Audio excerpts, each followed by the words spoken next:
සුබ දවසක් කියලා පිළිගන්නවා මගේ යාළුවෝ සියලු දෙනාම channel එකට. ඉතින් අද මම කතා කරන්න බලාපොරොත්තු වෙන්නේ රටේ ප්‍රධාන වැදගත් මාතෘකාවක් වෙන හැමෝම කතා කරන මාතෘකාවක් ගැන.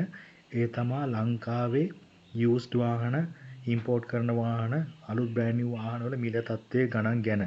ඉතින් ඇත්තටම මේ වීඩියෝ එක කරවුවේ පහුගිය ආණ්ඩුවට අපි බැන බැන හිටපු අපි මේ ආණ්ඩුවේ ක්‍රියාකලාපයේ තුලින් තීරුම් ගත්තේ වාහන මිල අඩු කරන්න මේ ආණ්ඩුවටත් තියෙන නොහැකියාව ගැන තමයි. ඉතින් අපි දැක්කා බදු ප්‍රතිපත්තියක් හැදුවා. ඒ බදු ප්‍රතිපත්තිය ඇතුළෙත් වාහන මාෆියාවට, පරණ වාහන විකුණන අයට, වාහන සේල් කාරයන්ට ඕන විදිහට තමයි මේ ආණ්ඩුවත් කටයුතු කරන්න කියලා. ඉතින් වාහනවල මිල කිසිම අඩුවීමක් දක්ින්නට ලැබෙන්නේ නැහැ. ඉතින් ඒ ගැන තමයි මම මේ වීඩියෝ කතා කරන්න යන්නේ. යම්කිසි කලකිරීමක් තියෙනවා. මොකද 2018ට කලින් කොරෝනා වලට කලින් වාහනයක් ගත්ත කෙනෙක් ඇරෙන්න දැන් වාහනයක් ගන්නවා නම් අපි දැනම තිබිය යුතු වාහනයක මිලට ඒ වටිනාකමට වඩා දෙගුණයක් තුන්ගුණයක් ගෙවීමක් කරලා ලක්ෂ ගණනක් ගෙවලා තමයි දැන් වාහනයක් අපිට දැන ගන්න වෙන්නේ. ඉතින් ඒ ගැන කියන්න තමයි මම කතා කරේ. ඉතින් කතා කරන්න බලාපොරොත්තු වෙන්නේ ඒ ගැන. ඉතින් අපි ඉස්සෙල්ලා බලමු මේ ඇල්ටෝ වාහනයක් අපි ගත්තොත් ඇල්ටෝ වාහනයක් ඇත්තටම ලක්ෂ 22ක්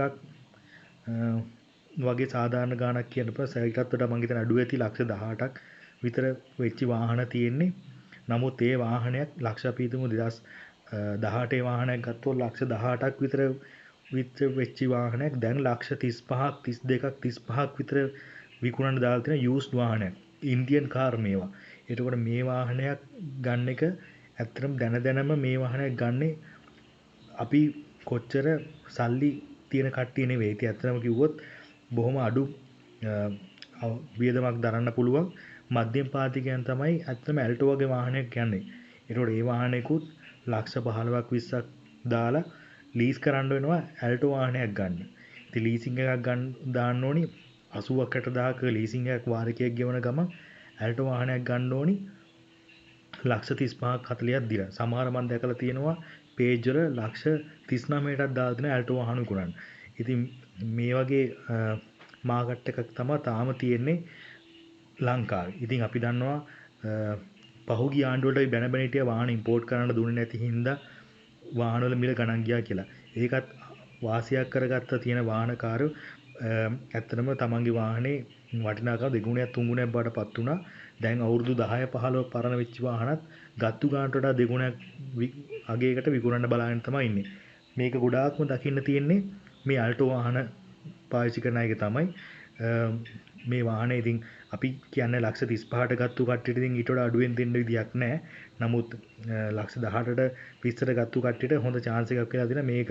නමුත් ඇත්තටම කිව්වොත් පොදුවේ වාහන මාකට් එකේ මිල අඩු නොවීම එයාලට තවසියක් වෙන අනිවාර්යයෙන් මේ ඇල්ටෝ එක දීලා ඊළඟ වාහනයක් ගන්නවා නම් එයාටත් අනිවාර්යයෙන්ම පවතින අගයට වඩා දෙගුණයක් විතර වටින වාහනයක් දෙගුණයක් විතර වටිනාකම වැඩි වෙච්ච වාහනයක් තමයි ගන්න වෙන්නේ. ඉතින් අපි ඊළඟට බලමු වැගන් ආර් එකක්. මේකත් ලංකාවේ ගොඩක් ප්‍රසිද්ධ වාහනයක්. වැගන් ආර් එකකුත් අපි හිතන්නේ ලක්ෂ 55කට 60කට හොඳ වාහනයක් ගන්න තමයි බැලුවේ වැගන් ආර් එකක්. නමුත් දැන් එහෙම නැහැ. අපි ගෙන්නන වාහනයක් ගත්තොත් වැගන් ආර් එකක් ඒකත් ලක්ෂ 90ක් 95ක් වෙනවා. විකුණන්න දාලා තියෙන වාහන 2017 18 වුණත් වාහන ලක්ෂ 80න් එහාට අපිට හොයාගන්න නැහැ වැගන් ආර් එකක් වුණත්. ඉතින් මේ වගේ වෙහිකල් මාකට් එකක් තමයි දැන් හැදලා තියෙන්නේ. NPP ආණ්ඩුව පම්පෝරි ගහපු විදියට නම් ඇත්තටම සමහර ඇමතිවරු ලක්ෂ 12ට විට්ස් දෙනවා කියලා කිව්වා. අපි විට්ස් කාර් එක ගැනත් මම ඉස්සරහට කියන්න බලාපොරොත්තු වෙනවා. ඉතින් එහෙම පම්පෝරි ගහිල්ලක් තමයි කරේ වාහන මිල අඩු කරනවා කියලා. නමුත් ඇත්තට මාෆියාකාරයන්ට සේල් කාරයන්ට chance එක දීලා තියෙන තත්ත්වයක් තමයි මට නම් පේන්න තියෙන්නේ. තාමත් වැගන් ආර් එකක වුණත් වටිනාකම තියෙන අගයට වඩා වටින වාහනේ වටිනාකමට වඩා ඇත්තටම අධික මුදලක් දෙගුණයක් විතර මිලකට තමයි දැන් වාහනේ ගන්න වෙන්නේ. හොඳම වැඩේ තමයි මේ විට්ස් වාහන. දැන් ඇත්තටම විට්ස් කියන එක ජපානයේ ඩිස්කන්ටිනියු වෙලා තියෙන්නේ. ටොයෝටා වලින් විට්ස් දැන් නිපදවන්නේ නැහැ. යාරිස් ක්‍රොස් එක තමයි එන්නේ. දැන් විට්ස් වාහනයක් ජපාන් මේඩ් එකක් එන්නේ විට්ස් එක ලක්ෂ 44කට විතර ගියපු 2018 වාහනේ දැන් ලක්ෂ 80යි 90යි. ඇත්තටම අවුරුදු 7ක් 8ක් පරණ වාහනයක් කියන්නේ.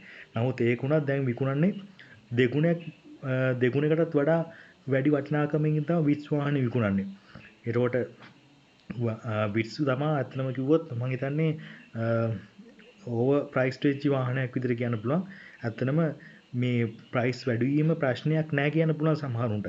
ප්‍රශ්නයක් නැති වෙන්නේ මේ රටේ මධ්‍යම පාන්තිකයන් නෙවෙයි. කෝටි දෙකක් දීලා වුණත් වාහනයක් ගන්න පුළුවන් වෙන මිනිස්සෙට ඇත්තටම මේ වාහනවල වටිනාකම වැඩි වීම ප්‍රශ්නයක් නෑ. නමුත් ප්‍රශ්නේ තියෙන්නේ මේ රටේ ගොඩක් මේ ආණ්ඩුව වුණත් බලයටපත් කරේ ගොඩක්ම මේ තුප්පත්ම ජනතාව නෙවෙයි. ඇත්තටම 103ක බලයක් තිබ්බ ආණ්ඩුවක් 103ක තිබ්බ ආණ්ඩුවක් සමායන 103ක බල ජනවරමක් තිබ්බ පක්ෂයක් තමයි මේ 3-2 බලයකට ගෙනාවේ මේ රටේ ජනතාව. ඒක මේ රටේ ජනතාව කියන්නේ බහුතරයක් මධ්‍යම පාතියේ උගත් ජනතාව. ඒකට ඒ අය වුණත් එයාගේ පඩිය වැඩිවීමක් වෙලා නැහැ මේ වාහනවල මිල වැඩිවීමට සාපේක්ෂව. ඒකට වැඩි කරපු පඩිය වුණත් සම්පූර්ණයෙන් ගෙවන්නේ නැහැ. එතකොට වාහනයක ගන්න වුණාම ඒ වාහනයක් ගන්න බලාපොරොත්තුෙන් හිටපු අයට මේ රජයෙන් යම්කිසි සහනයක් ලැබුණා කියලා කියන්න බෑ. ඇත්තටම වාහනයක් ගෙන්නන වුණත් ඒ ගෙන්නන වාහන වලට ගහන ටැක්ස් එකේ විශාල අඩුපාඩු වැරදි තියෙනවා. හිතා ගන්න බැරි තරම් ඒ ටැක්ස් එක වැඩි. ඒ වගේම තමයි ඉතින් අපි දැක්කා මහමැතිවරණයේදී මේ ආණ්ඩුවට ලැබුච්ච ජනවරම නෙවෙයි මේ පළාත් පාලන මැතිවරණයේදී තිබුණේ. ඉතින් ගොඩාක් වෙලාවට මධ්‍යම පාන්තිකයේ ජනතාව මේ වාහනවල මිල අඩුවීමත් යම්කිසි කලකිරීමකට ලක්වීමක් වෙලා තියෙනවා කියලා අපිට කියන්න පුළුවන්. ඇත්තට මේ ආණ්ඩුව ගොඩාක් වෙලාවට ඉස්සරහට පරිස්සම් වෙන්න වෙනවා. මොකද කියන දේවල් නෙවෙයි දැන් ඇත්තටම කරන්නේ. කියපු දේවලුත් නෙවෙයි කරන්නේ. බොහොම අපහසුතාවයට පත් වෙන දේවල් තමයි බොරු කියලා ආවා වගේ හැඟීමක් තමයි දැන් නම් තියෙන්නේ. ඉතින් ඒ ගැන තමයි මම කියන්න යන්නේ. ඒ වගේ තමයි මේ වාහනවල බදු ගහනකොට බදු ගහනවා ගිහිල්ලා වාහනේ ජපානයේ හදලා ජපානයේ යම්කිසි අගයකට වාහනේ යම්කිසි ලාභිකුත් තියලා ලංකාවට එවනවා. ඒකත් අවුරුදු 4ක් 5ක් ජපානයේ පැදපු වාහනයක්. නමුත් මෙහි අවුරුදු 10ක් 15ක් පට්ට ගහපු වාහනයකට වඩා කන්ඩිෂන් හොඳ පාරවල් හොඳ කන්ඩිෂන් වල පැදපු වාහන තමයි ගෙන්නන්නේ. නමුත් ඒ වාහනේ බදු ගහනවා ඒ වාහනේ වටිනාකම වගේ දෙගුණයක් විතර බදු ගහනවා. ඉතින් මේ බදු ගහිල්ල ගැනත් මම ඉස්සරහට බදු ගහන එක ගැන බදු හැදෙන විදිය ගැන විශේෂ වෙන වීඩියෝ එකක් හොයලා බලලා data හොයලා මම කරන්න බලාපොරොත්තු වෙනවා. ඒ ගැනත් ඇත්තටම තව YouTube නාලිකා තියෙනවා මේ ගැන හොඳටම කතා කරන. මම හිතන්නේ මේ වාහන ගැන උනන්දුවෙන් ඉන්න කට්ටිය ඒව ගැන දන්නවා.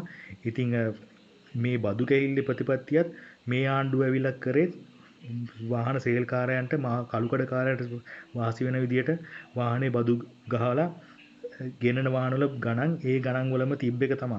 ඒක නිසා වාහන ගෙන්නවා කියලා යූස් මාකට් එකේ වාහනවල ගණන් අඩුවීමක් උනේත් නැහැ. ඒ වාහනවල ගණන්.